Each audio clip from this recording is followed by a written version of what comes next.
Coucou tout le monde, j'espère que vous allez bien. Je vous retrouve aujourd'hui avec les pages numéro 3 et 4 de mon December Daily.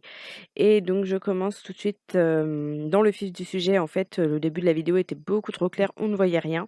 Donc vous n'avez pas loupé grand-chose, j'ai juste placé les éléments que je suis actuellement en train de coller. Donc tout d'abord, j'ai commencé par deux petits moulages que j'ai reçus en cadeau lors d'échanges.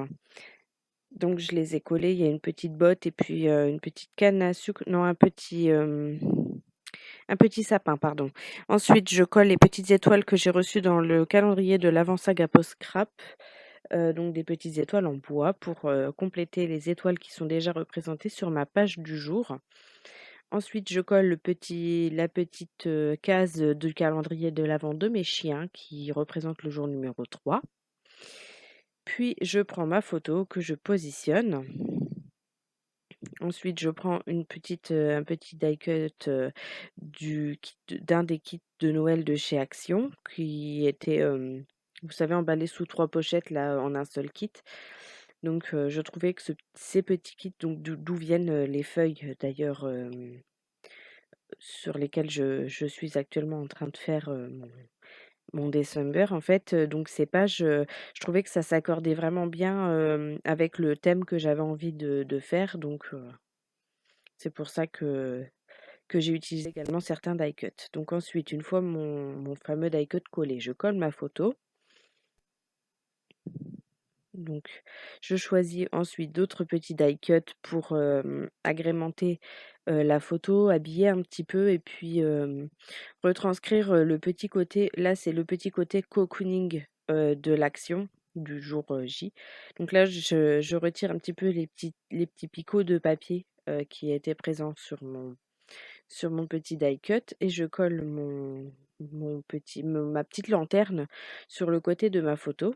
Ensuite, j'ai choisi une petite tasse de café pour symboliser le petit-déj puisque cette photo a été prise au petit déjeuner.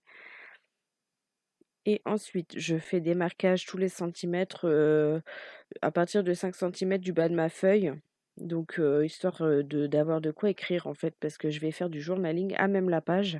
C'est quelque chose que je fais très rarement, mais en fait là j'avais l'espace, la page était suffisamment claire pour pouvoir, le faire. Donc voilà, je trace tous mes traits et ensuite je prends un feutre indélébile, un petit, format pour commencer à écrire mon journaling. Bon, mon feutre écrivait plus beaucoup, donc j'en ai pris un autre qui est tout neuf, que j'ai acheté il y a pas très longtemps. Enfin, il y a quelques mois maintenant, mais dont je me suis très peu servie. Donc voilà, je fais tout mon journaling et je vous montre le résultat. Donc là, sur l'image que vous voyez, je n'avais pas gommé, hein, les traits. J'avais bien attendu, surtout que mon crayon soit bien, bien sec. Donc là, ensuite, je prends un tampon texte.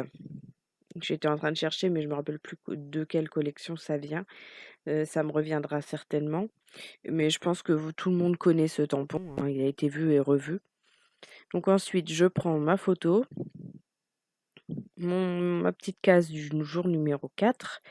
Donc là, que j'avais envie de camoufler en fait, puisque même si j'aime bien ce style de motif simple que je préfère en fait aux images de chiens qu'il y avait sur les photos, là, j'avais pas envie en fait de l'avoir, puis j'avais envie de faire ce style de montage de pages en fait, tout simplement. Donc là, je prends, une petite étiquette que j'ai découpée avec un détail que j'ai reçu également, dans mon calendrier, Saga Post Scrap. Donc voilà, je positionne mon étiquette, ensuite je replace ma photo pour voir un petit peu le rendu. Je vais également placer un petit amas d'étiquettes et d'embellissements dans le haut de ma page pour, faire un petit écho, j'aime bien faire ce style de montage de page en règle générale, même pour des pages, 30-30.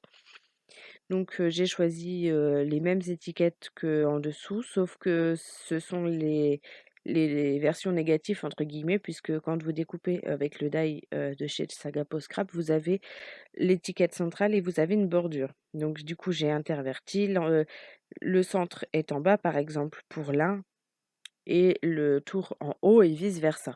Je ne sais pas si c'est très clair.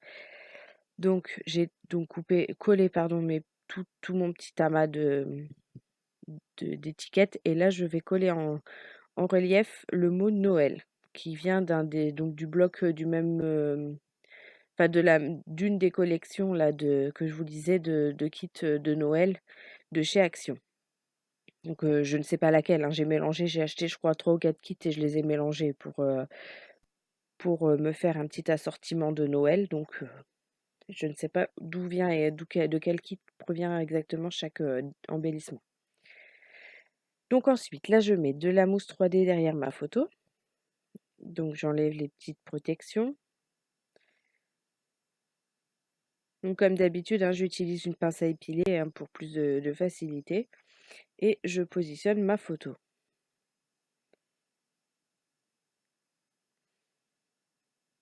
Je prends ensuite le dernier contour d'étiquette qu'il me reste, donc qui est doré. Et je vais le coller sur le bord de ma photo.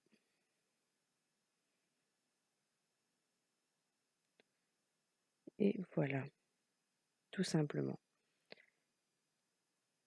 Et voilà, ces 2 pages terminées.